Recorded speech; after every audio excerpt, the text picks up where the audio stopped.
Welcome back everybody to another video. Today, Lexus Rx330, and we're doing front lower control arms. I'm gonna take you through step by step, save you some money so you can do it yourself.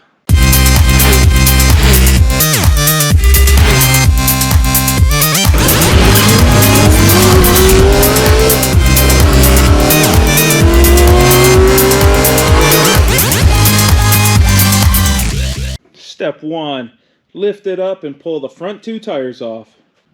Driver side control arm is Moog RK620334. Passenger side is a Moog RK620333.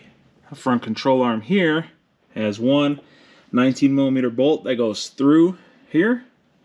So we need to loosen this one. Remove the cotter pin from the castle nut here. To get to the front mount on the control arm, we need to remove this engine mount, which is in the way. There's a 19mm up here, a nut, so we can remove that right now. Then below, we have a 17mm here, but we also have a 17mm inside here, and a 17mm inside of that cap. So we need to take out this cover, which has a whole bunch of 10mm. So remove this entire cover down here, and then we'll pop out these little covers. I have the cover off. I took those little plugs out, and now you can see the 17mm nuts. So we're going to remove all three of these 17mm nuts on both sides, and then we're going to have to jack up the engine in order to pull the mount out.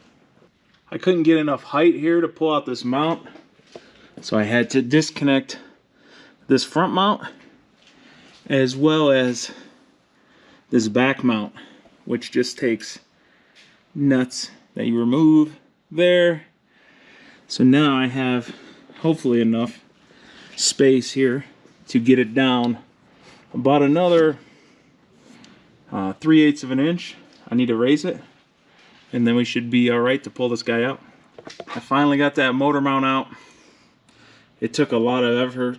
We had to lower the subframe about 1/4 of an inch all the way around, and then I barely got enough room to pull it out of this little groove right there.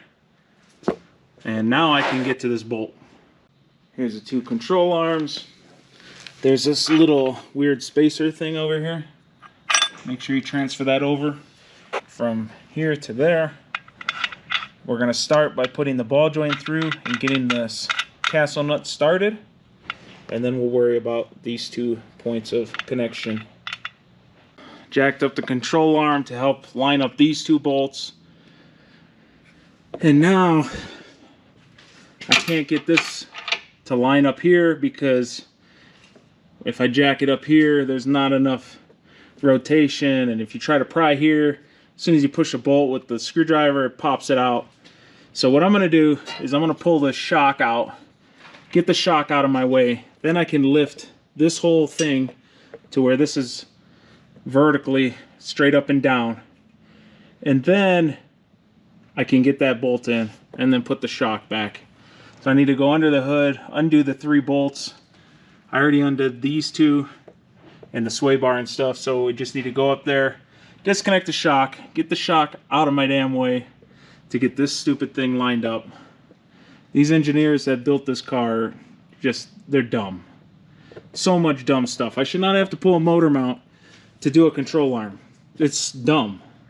Since I torqued these 2 front mounts, I can actually put the motor mount back in on this side, and then I can let down the engine. Now with no strut in the way, I was able to jack it up, and now it's coming through. So I'm gonna put the nut on top, torque the shit out of this thing, and then I can put the strut back in. The control arm is now in and tightened down. You're pretty much gonna have to do the same rough steps on the other side. It has the same motor mount in the way, it has the same bolts, it has the same range of motion issue for this one to get the bolt through. So it's going to be the same steps. I'm not going to show you the other side as well. So just start doing the other side or pay someone to do it. This job sucks pretty bad. But I'm doing it to pay for my race car because I'm poor. Hopefully this video helped you guys save some money and do these control arms yourself. If you're depressed after completing this job, don't feel bad. That's how this job is going to go. If you don't want to be depressed, just pay somebody to do it, but it's not going to be cheap. And is what it is. Like, share, subscribe, check me out on Patreon. Give me $1 a month, you cheap bastards. I will talk to you later. Wrench on.